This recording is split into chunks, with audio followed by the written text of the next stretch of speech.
Today I want to talk about 5 signs that can tell you if you're in an abusive or toxic relationship, a bad relationship. This could be borderline personality disorder. This could be narcissistic. This could be antisocial. This could be imminent rage. Just things that are never good in a healthy relationship. And after a while, you can tell yourself that it's just part of being in love. Sometimes there are problems and pain that everybody goes through, no matter how sincere two people are. But there are a few things that when you see, they don't exist in a healthy relationship. So these are 5 of those. So number 1, a sense of dread. Now let me be specific, because that's very general. Everybody has dread. Even if you were married to the greatest person that's ever lived, you're going to have dread because that's part of life. But what shouldn't be part of life is when you're with somebody that's a healthy relationship and you have a hard day and you know when they find out it's going to be harder. And I'm not just talking about your mistakes, but I am including that. Like if I'm in a healthy relationship and I make a mistake, the person that loves me most should be the most understanding. Now we're talking about healthy circumstances here. I'm not talking about if you're abusive. It's not considered a mistake. If you're slapping around your spouse, then that's not a mistake. You have the problem. You are the problem, and you need to go get help for that. I'm talking about, I don't know, maybe you forgot to get the oil changed. Maybe you forgot to take the casserole out. I don't know.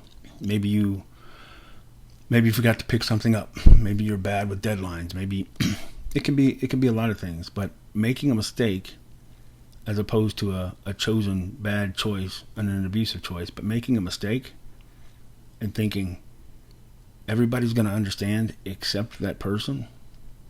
Like maybe you lost money. Maybe you bought something you shouldn't have bought and it broke. Maybe you left something unlocked. Maybe you left your car unlocked and somebody stole something. Like I'll try to come up with a tangible example. Let's say you were supposed to lock the door but you didn't. Somebody stole your laptop. You're going to feel horrible about that already. If you told your spouse knowing that you should buckle up because you're about to feel a lot worse, it's not good.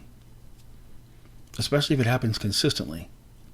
Like everybody might have a sensitive topic because they've been in conversation so many times with the other person and they just don't think the other person is listening. So sometimes it can be bad like that. But if you know that the person that you're with is always the unsafest person to make a mistake around, that's a bad sign. You shouldn't wake up with dread. I remember one time my grandmother died, and I was very close to this grandmother. And when I found out, I remember driving home, and I was kind of shell-shocked, and I was just heartbroken. And then I had the realization that I was about to be home to tell my wife, and I knew in the pit of my stomach things would be so much worse for me when I told her. And it was. It was one of the worst days of our marriage. She said she didn't want to be around me when I was sad, so she wanted to go have a girls' night out. And she said, well, what would you expect me to do anyway? I'm not a god. I'm just a nurse practitioner. I can't heal somebody. I don't know why you're still so sad. This was on the day she died. So anytime you know that if you make a mistake or just have a hard moment in life, and you imagine that you're about to be with that special person in your life, and you somehow just know it's going to be worse, you're not in a healthy relationship. Number 2, they bring up your worst mistakes and they bring up your biggest fears just to win an argument or because they actually enjoy hurting you. Now, this doesn't mean that you're not allowed to, that they're not allowed to bring up consistent mistakes. You know, like if you say that they stop petting the dog, it might bite you, and then they don't stop petting the dog and it bites, the other person is allowed to say, I kept telling you not to pet it. That's totally fair.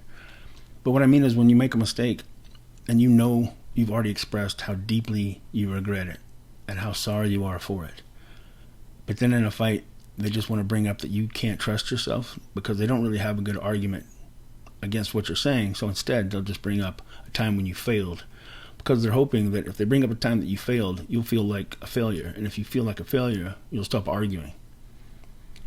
Or they'll bring up wounds. Like Well, maybe that's why your dad never loved you. Maybe that's why you're afraid you're going to be alone, because you're a horrible person. They'll say things to you that you know in the moment, man, not only does that hurt all the way down into my soul, I would never say that to them. If they'll say it to you and you wouldn't say it to them, it's a pretty good sign. Slips. And what I mean is, a lot of times people that are just toxic to be in a relationship with will let the mask fall off for a minute. Like, there was a time I was in an argument with my wife, and she was yelling at me in front of my best friend, and for no reason. She picked a fight so she could start insulting me, which she did, and yelling at me in front of my own friend. It was actually a few friends. It was my birthday, and 3 or 4 of my friends were over, and she just lit into me. Well, I turned around one time out of frustration and just put my head down because I didn't even understand what the fight was about. And after the fight, my best friend pulled me aside and he was like, "Do you know she smiles when she hurts you?" And I said, "What?" And he said, "Yeah, when you turned around and you looked just exasperated and you looked frustrated and you could tell that you were tormented by the fight." I looked right at her and she was smiling. As soon as she saw that it just broke my heart that she was doing this and it was driving me crazy.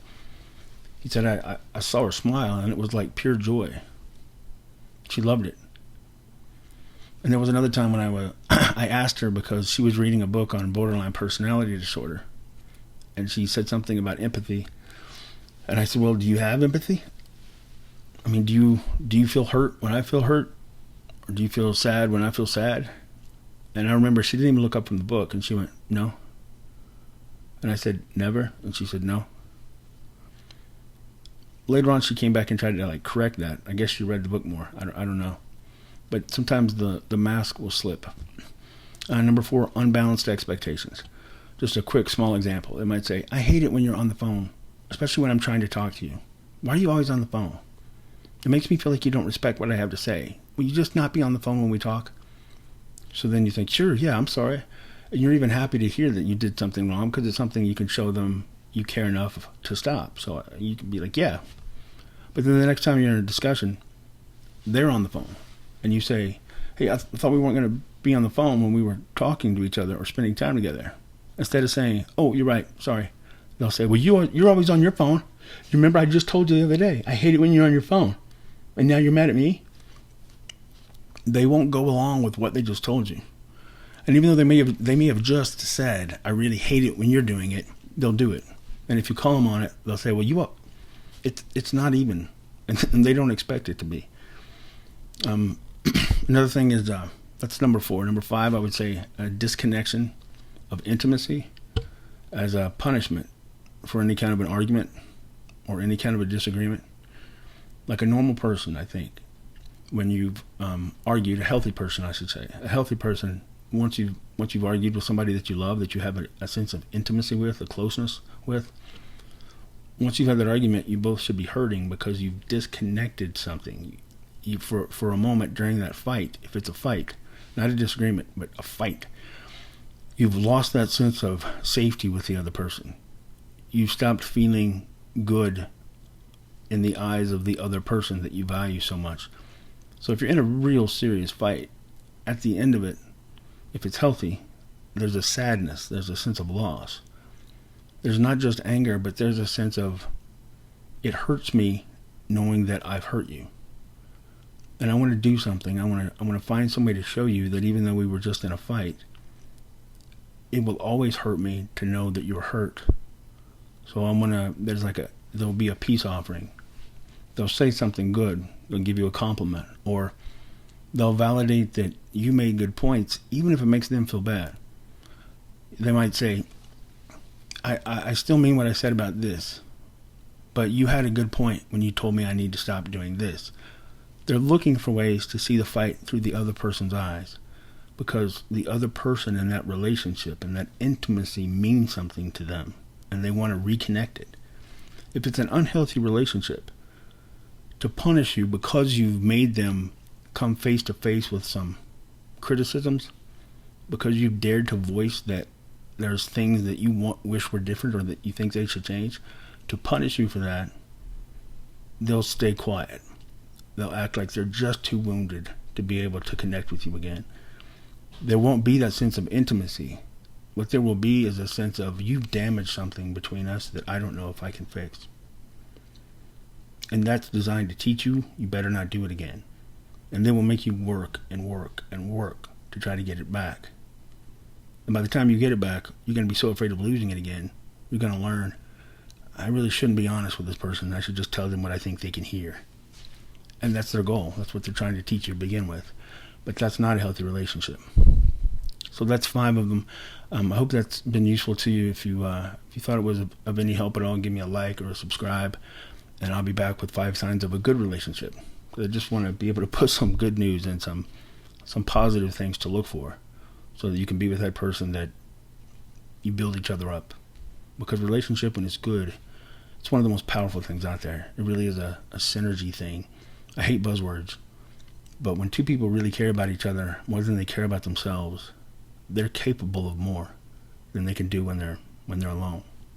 So anyway, little cheesy moment there at the end, but again, thank you.